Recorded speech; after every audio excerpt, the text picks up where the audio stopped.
Hi friends. Movie start होती है और हम एक घर को देखते हैं जो कि अब एक क्राइम सीन बन चुका था। वहाँ पे कुछ लोगों की बहुत ही ब्रूटली डेथ हो चुकी थी और बहुत बुरी तरीके से उनको मारा गया था, लेकिन कोई फोर्स एंट्री के घर में निशानात नहीं थे, जिसकी वजह से डिटेक्टिव बहुत परेशान थे कि घर के अंदर ना कोई आया ना कोई गया, तो ये मर्डर्स किए किसने। इतने में कुछ लोग उनको बेसमेंट की तरफ बुलाते हैं कि डिटेक्टिव आप यहाँ पर आइए, कुछ बहुत ही अजीब है जो आपका देखना बहुत ज़रूरी है। डिटेक्टिव जैसे ही बेसमेंट की तरफ जाते हैं वो वहाँ पर एक डेड बॉडी को देखते हैं, एक लड़की की डेड बॉडी, जिसका ना ही कोई फिंगरप्रिंट्स थे, ना ही कोई नाम था, ना ही कोई निशान था। यानी उसके बारे में इनको कुछ भी नहीं पता था और वो यहाँ पर बिल्कुल भी मैच नहीं हो रही थी। इनको समझ नहीं आया कि वो डेड बॉडी आखिर यहाँ पर आई कैसे। अब जो भी था, इनको केस सॉल्व करना था। और दूसरी तरफ अब हम सीन देखते हैं ऑस्टिन और टिमी का, जो कि कॉरिनर्स थे, यानी वो लोगों का पोस्टमार्टम करके ये पता लगाते थे कि डेथ हुई कैसे। अब एक बर्न विक्टिम के ऊपर काम कर रहे थे। यहाँ ऑस्टिन के फादर टिमी थे जो मेनली इस चीज़ को लीड करते थे। वो पुलिस की मदद करते थे ये जानने में कि आखिर डेथ हुई कैसे और क्या क्या था इसके पीछे के सर्कमस्टांसेस। अब यहाँ पर वो अपने बेटे को भी गाइड कर रहे होते हैं कि ये इंसान आखिर मरा कैसे होगा। वो बताते हैं कि ये जलने से पहले ही मर चुका था गिरकर, इसके सर पे निशानात है। उनका बेटा हर वक्त अपने फादर से बहुत ही ज़्यादा फैसिनेट होता था, क्योंकि वो हर चीज़ के बारे में नतीजा बहुत अच्छे से निकाल लेते थे और पुलिस की मदद कर देते थे आधा केस सॉल्व करने में। यहाँ वो साथ साथ अपने बेटे को भी गाइड करते हैं इस काम की तरफ, क्योंकि ये उनका ख़ानदानी काम था। अब यहाँ पर वो ऊपर आते हैं स्मोक के लिए, क्योंकि आज का काम उनका पूरा हो चुका था। वो अपना केस पूरा सॉल्व कर चुके थे, उसके बाद ही वो रिलैक्स करते हैं। और नीचे उनका बेटा जो था वो जगह को साफ कर रहा था, यानी नेक्स्ट केस के लिए क्लीन अप कर रहा था जगह को। इतने में उसकी गर्लफ्रेंड आ जाती है जिसके साथ उसकी आज डेट थी, उसने उसके साथ मूवी पे जाना था। वो जा ही रहा होते हैं में लिफ्ट आती है और वहाँ पर डिटेक्टिव आ जाते हैं उसी डेड बॉडी को लेकर। लेकिन यहाँ पर एक लड़की जो होती है वो कहती है कि मैं तुम्हारा काम देखना चाहती हूँ। वो कहता है मेरे फादर बुरा मनाएंगे, लेकिन वो आ जाते हैं उसके पास। यहाँ पर वो उसको कहते हैं कि तुम अपनी गर्लफ्रेंड को ज़रूर दिखाओ कि हम क्या काम करते हैं। अगर वो देखना चाहती है तो उसको ज़रूर दिखाओ, उसको पता होना चाहिए तुम्हारे काम के बारे में। यहाँ वो उसको बताते हैं कि एम्मा, हमारा काम बहुत ही डिफरेंट है। तुम्हें समझ आए या ना आए, लेकिन हम तुम्हें ज़रूर बताएंगे। हम डेड बॉडीज़ की छानबीन करते हैं, ये पता लगाते हैं कि वो मरे कैसे। और उनके पाँव पे एक छोटी सी बेल भी बांधी होती है। वो कहती है ये क्यों बांधी है। वो कहते हैं पुराने ज़मानों से हमारा काम ऐसे ही चलता आ रहा। अब वो अपनी डेट के लिए निकल ही रहे होते हैं तो डिटेक्टिव वहाँ पहुँच ही जाते हैं। वो डेड बॉडी को लेकर आए थे और उस लड़की का नाम उन्होंने जेन डो रखा था, क्योंकि उसके बारे में कोई इन्फॉर्मेशन इनके पास नहीं थी। अब यहाँ पे लड़का जाने लगता है, उसके फादर कहते हैं तुम जाओ, कोई मसला नहीं, मैं इसको हैंडल कर लूँगा। वो लिफ्ट से ऊपर आता है घर की तरफ, और जैसे ही वो अपने घर में आ जाता है वो अपनी गर्लफ्रेंड को कहता है प्लीज़ तुम चली जाओ, मैं तुम्हें रात को 10 बजे ज्वाइन कर लूँगा मूवी पर डायरेक्ट ही, क्योंकि मेरे फादर अकेले इतना ज़्यादा काम करें मुझे बिल्कुल अच्छा नहीं लगेगा। तुम प्लीज़ अंडरस्टैंड करो। और वही समझती है और यहाँ से चली जाती है। अब जैसे ही वो नीचे आता है लड़का, वो देखता है कि डेड बॉडी आ चुकी है। ये एक बहुत ही खौफनाक क्राइम सीन से मिली थी, लेकिन उसके ऊपर एक भी निशान नहीं था, जो बहुत ही हैरत की बात थी। यहाँ पे टिमीज़ को डिटेक्टिव को कहता है तुम बिल्कुल फ़िक्र मत करो, मैं आज ही ये काम कर दूँगा। वो कहता है मुझे सुबह तक इसकी रिपोर्ट चाहिए, क्योंकि मीडिया हमारे पीछे पड़ा हुआ है और हमें पता लगाना है। सिर्फ ये लड़की ही बची है जिससे हमें कुछ पता लग सकता है इस केस के बारे में। बहुत ही बुरी तरीके से मर्डर हुआ था उस फैमिली का, ना ही कोई फोर्स एंट्री थी। यानी हम किसी को ब्लेम नहीं कर सकते, जो हुआ था उस घर में उस घर वालों की वजह से ही हुआ था। ये कहकर डिटेक्टिव यहाँ से चले जाते हैं और वो सारा काम टिमी को और ऑस्टिन को सौंप कर यहाँ से चले जाते हैं। अब वो दोनों काम पे लग जाते हैं। टिमी बहुत ही एक्साइटेड होता है, उसको जो काम मिलता है वो काम करके ही रहता है। यहाँ डिटेक्टिव के जाने के बाद वो फ़ौरन काम पे स्टार्ट करते हैं। उस लड़की को उस बेड पे लिटा देते हैं जहाँ पर उन्होंने स्टार्ट करना था काम। फिल्मिंग भी स्टार्ट हो जाती है और यहाँ पे ऑस्टिन कैमरा पे पकड़ लेता है। उसके फादर बाकी काम पे ज़्यादा करते हैं। वो छुरी पकड़ते हैं, चीज़ें पकड़ते हैं और इसको 3 चीज़ों में डिवाइड कर देते हैं। यानी पहले इंटरनल, फिर एक्सटर्नल और फिर पता लगाते हैं कि सब हुआ कैसे। लास्ट में वो ब्रेन खोलकर आइडिया लगाते हैं। अब यहाँ पे वो सारी बॉडी की इमेजेस ले लेते हैं ताकि इनको हर चीज़ आसानी रह सके। एक बोर्ड होता है जिसे चॉक से वो हर चीज़ लिखते रहते हैं। अब सबसे पहले वो अपनी वीडियो भी शूट कर रहे थे, साथ साथ इस केस के बारे में बता रहे होते हैं। बेसिक चेकअप स्टार्ट करते हैं, लड़की की आंखें देखते हैं और उसकी आंखें बहुत ही अजीब थी, ऐसे जैसे बहुत देर पहले की मर चुकी हो। लेकिन बॉडी इसके खिलाफ थी, मतलब बॉडी बिल्कुल भी डिकम्पोज नहीं हुई थी। लेकिन हाँ, उसकी हड्डियाँ टूट चुकी थी, हाथों की और पैरों की, जिससे पता लग रहा था कि उसके ऊपर टॉर्चर तो हुआ है। वो समझते हैं कि शायद ये ह्यूमन ट्रैफिकिंग का केस होगा। तभी लड़की की ज़बान काटी गई है, उसके हाथ पैर तोड़े गए हैं, लेकिन कोई भी निशान बाहर से नहीं था। कोई एक्सटर्नल इंजरी नहीं थी, सारी इंजरीज इंटरनल थी। ये बात एक बहुत हैरत अंगेज थी कि ऐसे किसी की हड्डियां कैसे तोड़ी जा सकती हैं कि बाहर कोई निशान ही ना हो। यहाँ उनका बेटा कहता है ये बहुत ही अजीब केस है, आज तक ऐसा केस तो पहले यहाँ पर कभी नहीं आया। अब यहाँ पर वो उसका चेक करते हैं कि उसके बालों में कुछ मिट्टी थी, उसके नेल्स में कुछ मिट्टी थी। वो बहुत ही पुराने एरिया की मिट्टी थी, यानी यहाँ की नहीं थी। वो कहते हैं लड़की कन्फर्म नॉर्थ साइड से। उसका नाक चेक करते हैं, उसका मुंह चेक करने लगते हैं, हर चीज़ उसकी चेक हो रही थी। ईयर्स चेक हो रहे थे और जैसे ही मुंह खोला जाता है पता लगता है उसकी ज़बान आधी कट चुकी थी। अब तो इनको कन्फर्म लग रहा था कि शायद ये ह्यूमन ट्रैफिकिंग का केस है। उन्हें लड़की की ज़बान काट दी ताकि वो किसी को कुछ बता ना सके, और ये सब कुछ बोर्ड पे लिखा जा रहा था। जो जो उस लड़की के बारे में पता चल रहा था वो बोर्ड पे सारा कुछ नोट हो रहा था। ऑस्टिन बहुत ही हैरान था क्योंकि आज तक उसने ऐसी बॉडी कभी नहीं देखी थी, लेकिन उसके फादर काफ़ी एक्सपीरियंस्ड थे। वो कहते मैंने पहले ऐसी बॉडी एक दफ़ा देखी थी, ह्यूमन ट्रैफिकिंग का केस था वहीं पर, यानी लड़की अपना मुंह कभी ना खोले उसके साथ ही टॉर्चर किया जाता था। अब यहाँ बस लड़की के नाक से खून बहने लगता था। ये तो फ्रेश कॉर्प्स के साथ होता था, लेकिन इसको मरे हुए तो काफ़ी दिन हो चुके थे। कुछ चीज़ें किसी तरफ इशारा कर रही थी और कुछ चीज़ें किस तरफ इशारा कर रही थी, लेकिन टिमी बहुत ही एक्सपर्ट थे। वो उसके मुंह से एक धागा निकालते हैं। इस धागे का भी बहुत ही पुराना कुछ सिस्टम लग रहा था। उसको चेक करते हैं और उसको जाके फाइल के अंदर रख देते हैं ताकि एक क्रिमिनल रिकॉर्ड में रहे, और उसकी हर चीज़ के सैंपल्स ले रहे थे ताकि आइडिया रहे कि क्या क्या क्या हो सकता है उसके साथ, क्या टॉर्चर किया हो सकता है या कुछ ड्रग दिए हो सकते हैं, जो भी किया हो। अब इंटर्नल की बारी थी, यानी अब कट लगा के बॉडी को खोलना था और अंदर से पता लगाना था कि बॉडी के अंदर आखिर हुआ क्या, ताकि इनको बाकी डिटेल पता लग चुके। एक्सटर्नल एग्जामिन तो हो चुका था। यहाँ इनके रेडियो की आवाज़ बहुत ख़राब हो रही थी। वो बहुत हैरान हो रहे थे कि खुद ही म्यूज़िक चेंज हो गया और बहुत ही पुराने ज़माने का एक गाना लग गया। लेकिन वो अपने काम पे ध्यान देते हैं। जैसे ही वो कट लगाते हैं फ़ौरन ब्लीडिंग स्टार्ट हो जाती है। वो ऑर्गन्स देखते हैं तो ऑर्गन्स बहुत बुरी तरीके से जल चुके थे, जैसे किसी ने उनको आग लगाई हो। इस तरीके से काले रंग के थे। वो कहते हैं कि ऐसा कैसे पॉसिबल है, बॉडी बाहर से बिल्कुल ठीक है और अंदर से जली हुई है। अब उसका रिब केज तोड़ते हैं ताकि मज़ीद ज़्यादा डिगिंग हो सके और पता लग सके कि इस लड़की की डेथ आखिर हुई कैसे और ये वहाँ पर कर क्या रही थी। अंदर से हर चीज़ सड़ी हुई थी, जिसको देखकर वो काफ़ी शॉक हुए और सैंपल्स इकट्ठे करने लगे। उसमें से एक फ्लावर का पीस ऐसा निकला जो पैरालाइज के लिए यूज़ होता था, और हार्ट की कंडीशन भी काफ़ी बुरी थी। उसके ऊपर कट्स थे, जो कि बहुत हैरत अंगेज बात है कि हार्ट के अंदर कोई कट कैसे लगा सकता है। यहाँ लाइट्स भी फ्लिकर हो रही थी। उस लड़की को कुछ अजीब लग रहा था कि जैसे ऐसा कभी आज तक हुआ नहीं, ना उन्होंने आज तक कभी ऐसा देखा। उसको बाहर किसी की आवाज़ आती है और वो बाहर जाता है देखने के लिए। उसके फादर अंदर अपने काम में बिल्कुल मस्त थे। वो जैसे ही बाहर आता है उसको किसी की आवाज़ आ रही थी। अब वो देखता है तो जहाँ से एयर आती है वहाँ से आवाज़ आ रही थी। उसको अपने पीछे भी कोई खड़ा हुआ महसूस हुआ, लेकिन वहाँ पर कोई नहीं था। अब वो वहाँ जाता है जहाँ से एसीज़ की हवा आती है, ताकि वो देख सके आखिर वहाँ पर है क्या। और यहाँ उसके फादर अपने काम में पूरी तरीके से मगन थे। वो पता लगाना चाह रहे थे आखिर इस लड़की के साथ हुआ क्या। उनके हाथ पे कट लग जाता है, जिसके बाद वो हाथ धोकर दोबारा अपने काम पे लग जाते हैं। और उनका बेटा बहुत बुरी तरीके से गिरता है, जिसकी आवाज़ सुनकर वो वहाँ पे आ जाते हैं। और उनको पता लगता है कि ऊपर उनकी बिल्ली मरी हुई पड़ी है, यानी उसको कुछ कट लग गए हैं और वो बिल्कुल बुरी हालत में है। वो उसको निकालते हैं और फिर उसको देखते हैं। उसकी हालत बहुत ख़राब थी और वो उनके हाथों में ही दम तोड़ जाती है। अब यहाँ उसके फादर उसको इंसिनेटर में डाल देते हैं ताकि वो ख़त्म हो सके। उसका वो संभाल के तो नहीं रख सकते थे, और यहाँ से वो अपने काम की तरफ वापस चले जाते हैं। उनका बेटा कहता है कि आप थोड़ी देर रेस्ट करें, लेकिन वो कहते हैं नहीं, आज ये काम मुझे ख़त्म करना है। तुम्हें पता है जब मैं काम शुरू करता हूँ, जो बॉडी में स्टार्ट करता हूँ, मैं अब ख़त्म करके सोता हूँ।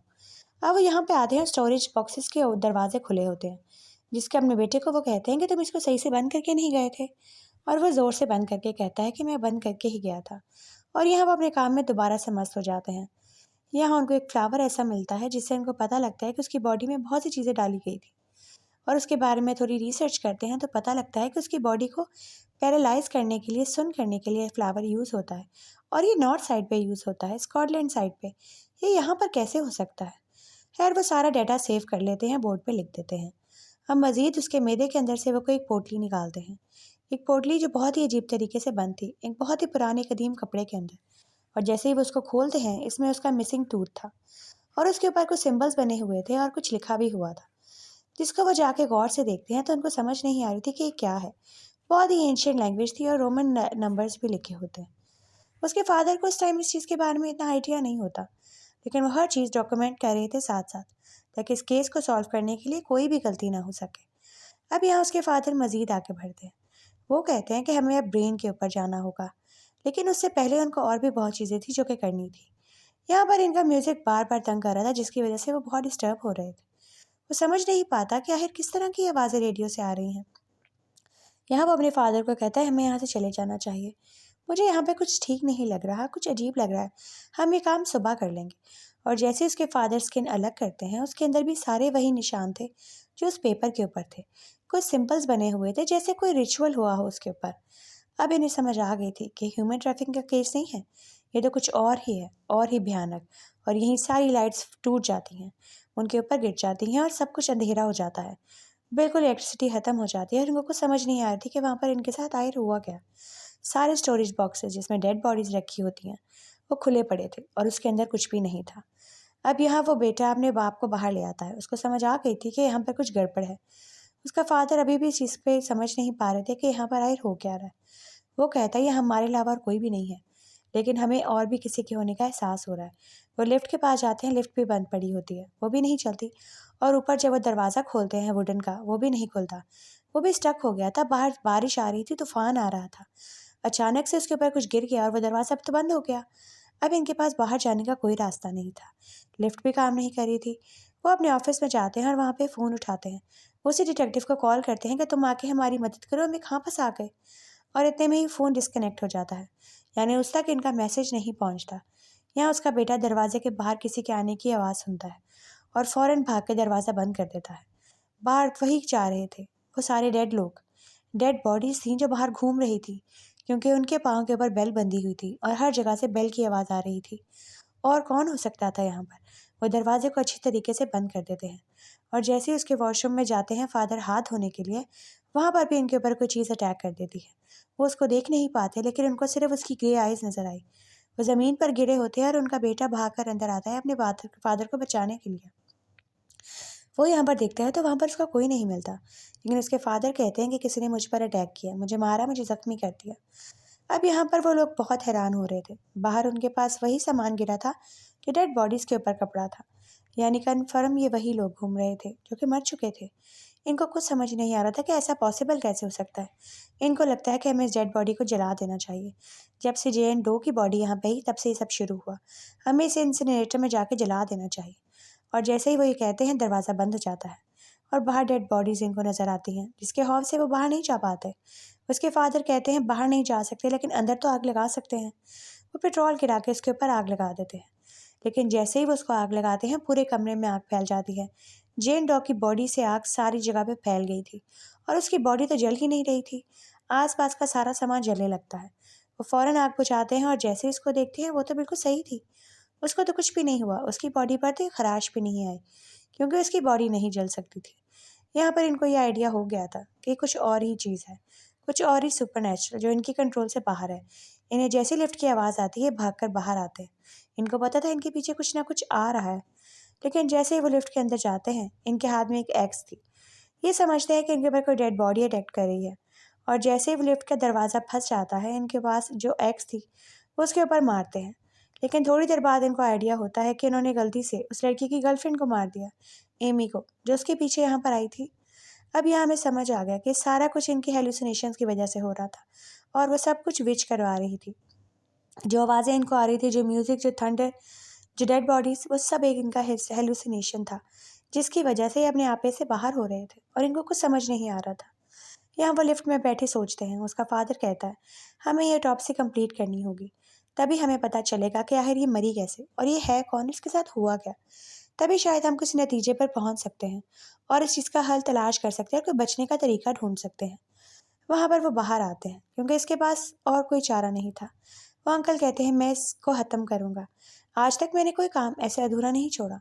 मैं कंप्लीट करूँगा तो मुझे पता चलेगा कि इसकी क्या स्टोरी है। वो आते हैं और लाइट्स दोबारा ऑन करते हैं। ऑटोप्सी जहाँ पे रुकी थी वहीं से दोबारा स्टार्ट हो जाती है। अब उसके ब्रेन का काम स्टार्ट था। उसके ब्रेन खोलने लगते हैं ताकि वहाँ से सैंपल निकाल के इनको आइडिया हो सके कि आखिर इसके साथ हुआ क्या था। अब यहाँ पे वो सैंपल ले लेते हैं और उसको माइक्रोस्कोप के नीचे रखते हैं ताकि पता चल सके कि दिमाग में इसके चल क्या रहा है। वो लड़का शॉक हो जाता है और उसके फादर वहाँ पे आते हैं और वो देखते हैं कि सेल्स तो अभी तक एक्टिव थे, यानी उसका ब्रेन अभी तक काम कर रहा था, वो पूरी तरीके से मरी नहीं थी। वो ये सब कुछ सारी तकलीफ़ें बर्दाश्त कर पा रही थी। वो सुन थी लेकिन उसके दिमाग चल रहा था। यहाँ वो पेपर दोबारा से देखते हैं और इसको आइडिया हो जाता है इसके फादर को कि ये जो लिखा हुआ है ये बाइबल से कुछ लिखा हुआ है। और वो अपनी बाइबल उठाते हैं और पढ़ने चलते हैं वो नंबर जो उसके ऊपर लिखा था। इनको आइडिया हो जाता है कि ये डेड नहीं है पूरी तरीके से, यानी इसको विच समझ के जलाया गया था, लेकिन वो ख़त्म नहीं हुई। लेकिन जो विच नहीं थी और उसके ऊपर विच वाला काम किया गया, इसके बाद वो खुद विच बन गई।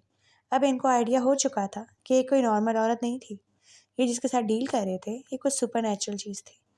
यानी एक औरत जो विच ना हो और उसके ऊपर सारे वो इल्ज़ामात लगा के उसको टॉर्चर किया जाए, उसके बाद वो एक खौफनाक क्रिएचर में तब्दील हो जाती है। और अब ये वही थी। वो अब समझ गया था कि इससे बचना बहुत मुश्किल है, हमारे पास और कोई चारा नहीं है। उसके फादर अपने बेटे को कहते हैं कि हमें काम तो कंप्लीट करना ही है, लेकिन हम मुझे इतना समझ आ गई कि मैं यहाँ से ज़िंदा वापस नहीं जा सकता, क्योंकि ऑटोप्सी मैंने स्टार्ट की थी और इसको ख़त्म भी मैं ही करूँगा। वो अपने बेटे को कहते हैं जो भी हुआ उसके साथ वो बिल्कुल अच्छा नहीं हुआ, वो बहुत बुरा हुआ। वो एक चीज़ में एक तकलीफ़ में फंसी हुई है और वो हर किसी को वो चीज़ फ़ेस करवाएगी जिस तकलीफ़ और अज़ियत में वो खुद है। वो भी अपने हर मिलने वाले को, हर जानने वाले को वो अज़ियत और तकलीफ़ देगी जिससे वो गुज़री।